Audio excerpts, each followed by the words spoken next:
ابزاربازی. سلام، ما اومدیم با اپیزود 4 ابزاربازی. نوبتی هم که باشه نوبت مینی فرزه. امروز اومدیم بررسی کنیم با بودجه 3 تومن و 5 تومن چه مینی فرزی میتونیم بخریم. خب اصلا مینی فرز چیه الیاس؟ به چه دردی میخوره؟ مینی فرز ابزاریه که باهاش سایش، پرداختکاری، برشکاری اینجور چیزا رو انجام میدن. واسه برشکاری استفاده میشه، پرداختکاری و حالا سایش و سنباده و اینجور چیزا. خب چند نوع فرز داریم؟ فرز نگاه کن، تقسیم بندیش رو بخوایم انجام بدیم به 3 مدل: برقی، شارژی و بادی. برقی که خیلی مشخصه دیگه، با برق کار میکنه. شارژی ها با باتری کار میکنه. از اون طرف هم بادی ها با باد کار میکنه. باد. با فوتش کنیم. پمپ باد اینا کار میکنه. خب فرق مینی فرز با فرز چیه؟ مینی فرز و فرز، خب نگاه از اونجایی که مشخص اسمش مینی کوچیک‌تره، از مهمترین فرقش با فرز تو ابعادشه. مینی فرزها کوچیک‌تر و دورشون بیشتر از فرزه، یعنی فرز بزرگ دورش کمتر و جستش بزرگتر. خب چند مدل مینی فرز ما داریم؟ مینی فرزو که تو بخوای دسته بندی کنی بر اساس خود مینی فرز معمولی داریم، مینی فرز دیمردار داریم، مینی فرز دسته‌دار داریم و مینی فرز دسته‌دار دیمردار داریم که به نظرم امروز بریم بررسی کنیم مینی فرزا رو، کلا مینی فرز و فرزای برقی رو. خب چند نوع ما مینی فرز برقی داریم؟ نگاه برقی رو بهت گفتم دیگه، همون 4 مدل تفاوتی نداره. حالا مینی فرز یا فرز کلا میشه مینی فرزا، میشه مینی فرز معمولی، دیمردار، دسته‌دار و دسته‌دار دیمردار. خب برای ابزار خونگی آیا مینی فرز کاربردی داره؟ ببین به طور کلی مینی فرز واسه کار خونگی شاید کاربرد نداشته باشه، بستگی داره مثلا تو چقدر فنی باشی. یه موقع هستش خب من که خیلی فنی آره کار بچه‌ها انجام میدونن. میدی، کار فنی انجام میدی، از دست خودت برمیاد، کاربرد داره. بعد از درل واقعا یه ابزاری که بخواید تو خونه داشته باشی مینی فرزه. ولی یه موقع هم هست نه کار باهاش بلد نیستی، مثل تو که کلا بلد نیستی با ابزار کار کنی، خب قطعا آره استفاده نکن، چون میزنی یه جا تو میبری بعد اونجا دیگه دردسر میشه. نه حتما نیست. ببین این آقا رضا ما خب میدونی که مثلا سولاخ دوست داره، مثلا درل دوست داره، همه این کارا رو دوست داره. از اون ور داشتا برشکاری هم دوست داره، پالش هم دوست داره، برش چوب هم دوست داره. و از اونجا که خیلی دوست داره این کارا رو، براش مینی فرز بخرم یکم سرگرم شه از این وضعیت. ببین این که گفتی واسه برش چوب کلا مینی فرز اشتباهه.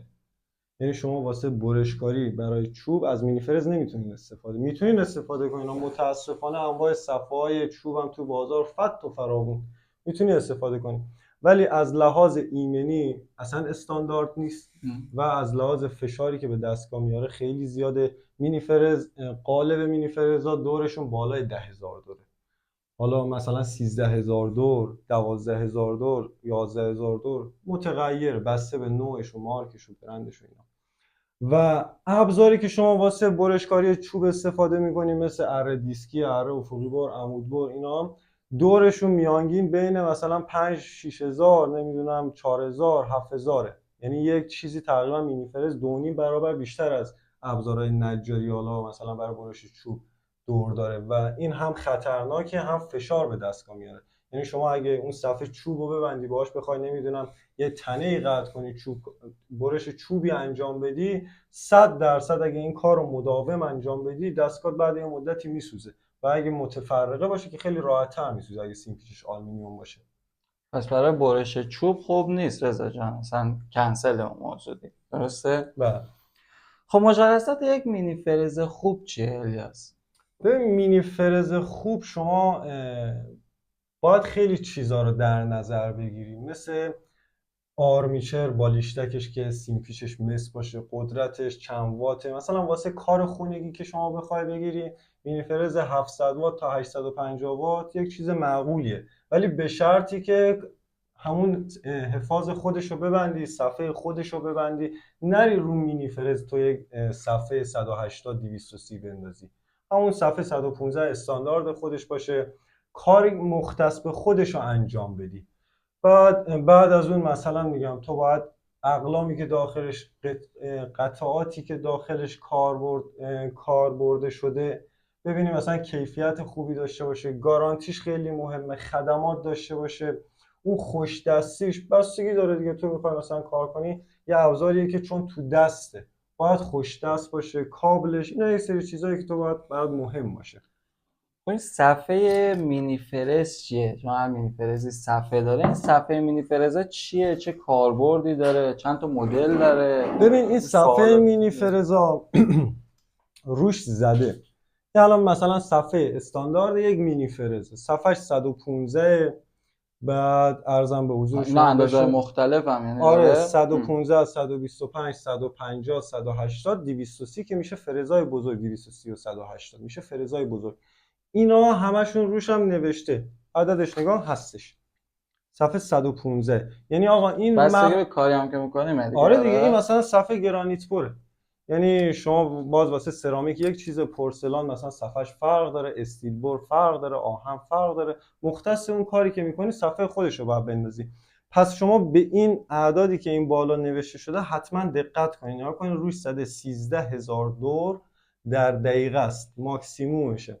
و صفحش هم که 115. این صفحه استاندارد یک مینی فرزه که حالا سعی میکنیم تو اپیزودهای بعدی واسهتون در مورد صفحه ها و نمیدونم انواع مختلف صفحه ها به طور مفصل صحبت کنیم. این عددهایی که گفتی چی بود دقیقاً؟ نگاه همون اندازه صفحه‌ای که بهت گفتم، حفاظ این صفحات خب به طور مشخصی، نگاه مثلا میگم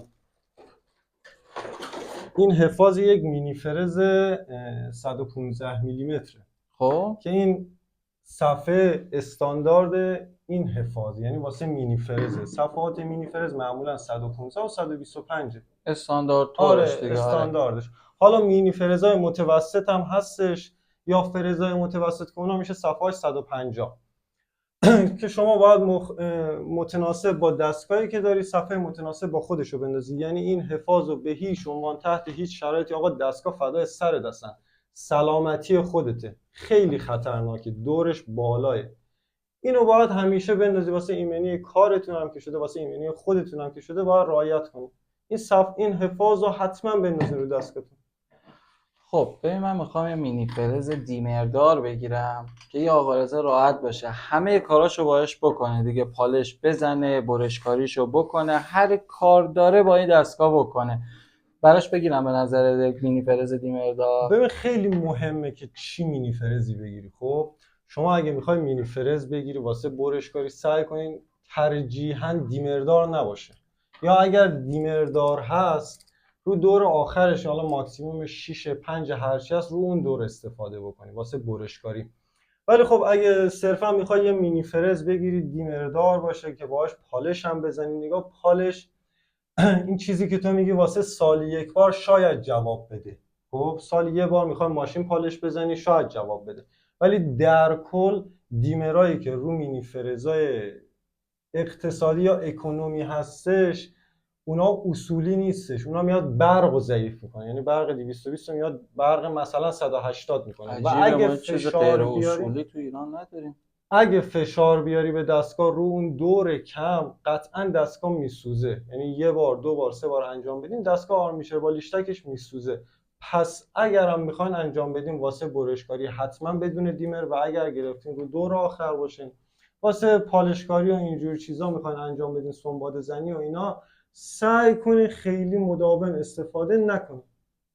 قانون چیزی که گفتی برای برشکاری مثلا باید بدون دیمر باشه، برای پالش باید با دیمر باشه، یعنی شما که میخواین بخرین باید قبلش تحقیق کنین مثلا چه دستگاهی میخواین، برای چه کاری میخواین، و تحقیق کنین دقیقا همون دستگاهی که میخواین باید تهیه آره کنن. یه چیز خیلی کلیه توضیح راجبش، چون نسبت به هر کاری فرق داره. پس نسبت این به مینی هر کاری، فریزر ولی اگه صرفا برای برشکاری مینی فرز بدون دیمر، یا اصلا اگه مینی فرز دیمردار گرفتین، این دیمرش رو کلا بزنین رو دور آخر. مگه یه جا میخوایم پالشکاری انجام بدین، فقط واسه پالشکاری، اون هم ترجیحاً فشاری رو خود دستگاه نیارین، دستگاه رو بزنین خودش کار کنه. دستگاه یک جوری فشار نیارین که بخواد وایسه.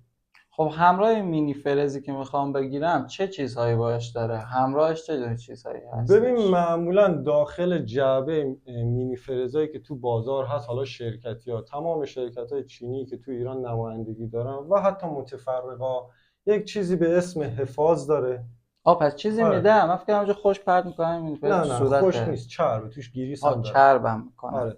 باز خوب. حفاظ داره، آچار داره، مهره داره و شاید مثلا یک زغال یدک داشته باشه، دست کمکی داره و اینکه دستگاهی هم که شرکتی باشه گارانتی داره.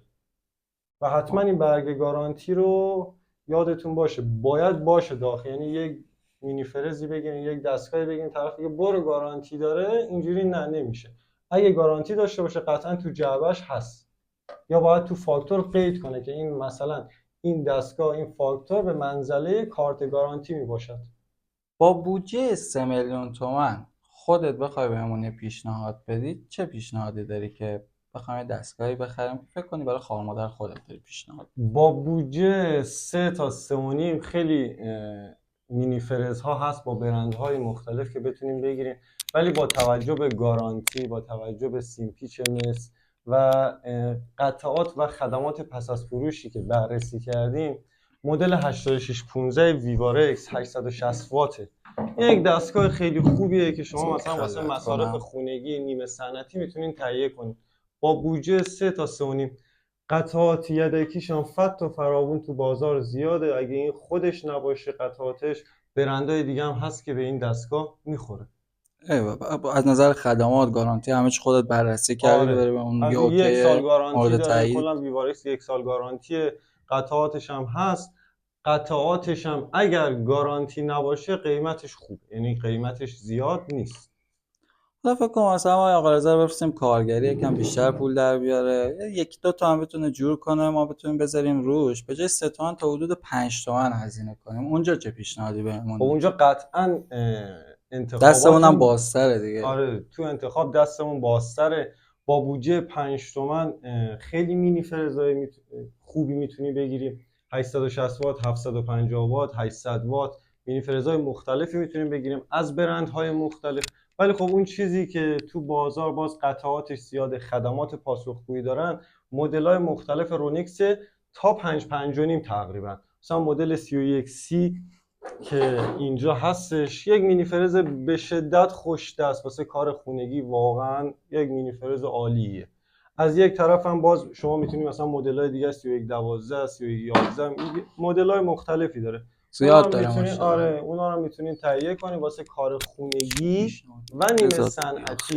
یعنی مصارف صنعتی، یا اینکه بخواید صفحه بزرگ ببندید، اینا به هیچ عنوان نه این مارک، هیچ مارکی پیشنهاد نمیشه. واسه کار خودش بخواین انجام بدین عالیه.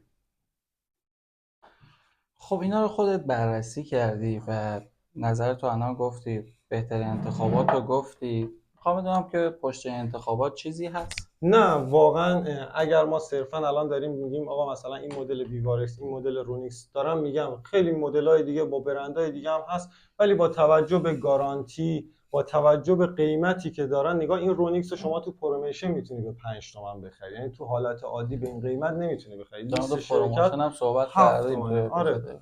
تو اپیزودهای قبلی در مورد پروموشن های رونیکس گفتیم. پس ما صرفا میخوام بهترین گزینه رو واسه مخاطبمون بررسی کنیم، یعنی صرف بر تبلیغ برندی نیست.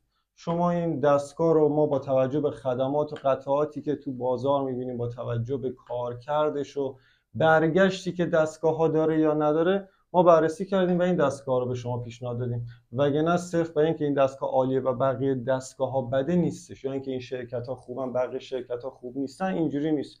همه شرکت هایی که قطعات میدن و خدمات بی قید و شرط ارائه میدن قطعا شرکت های خوبی. 100% همینطوره. پس اگر این اپیزود یا اپیزودهای قبلی ما بررسی انجام میدیم و کالایی میایم بهتون معرفی میکنیم، شما هم مثل خود منم اطلاعاتی ندارم در مورد ابزار و اینجام که بپرسم از الیاس و بتونم بهترین پیشنهاد ازش بگیرم. ولی در مورد خب برندها هم که چیزی که هست، قطعا ما توی مقایسه هایی که میذاریم میایم همه اینا رو با برندهای دیگه هم مقایسه میکنیم. اینطوری نیست که اگر الان نظرمون رو یک دستگاه دیگه بگیم همین خوب و تمام شه بره. مقایسه میذاریم. توی اپیزودهای قبلی دیدین ما دادگاه ابزار میذاریم، کوچیک‌ترین برندها هم سعی میکنیم براتون تا بزرگترین برندها بررسیشو بذاریم که اگر بخواید خودتون هر انتخابی بکنین راحت‌ترین و بهترین انتخابو بتونین انجام بدین. حالا براتون توی بخش مقایسه بتل رو میذاریم، بخواین همه 0 تا 100 یه ابزار خودتون تحقیق کنین، بفهمین بهترین انتخاب برای خودتون بدونید چیه دیگه. ما اینجاییم برای این کار، نیومدیم اینجا که بهتون بگیم این خوبه حتما اینو بخرین یا اونو بخرین. درسته؟ آره قطعا تو اپیزودهای بعدی با بتل ابزاری که داریم ممکنه مثلا این رونیکس از این ویوارکس شکست بخوره یا یک مارک دیگه حتی از این دوتا پیروز بشن.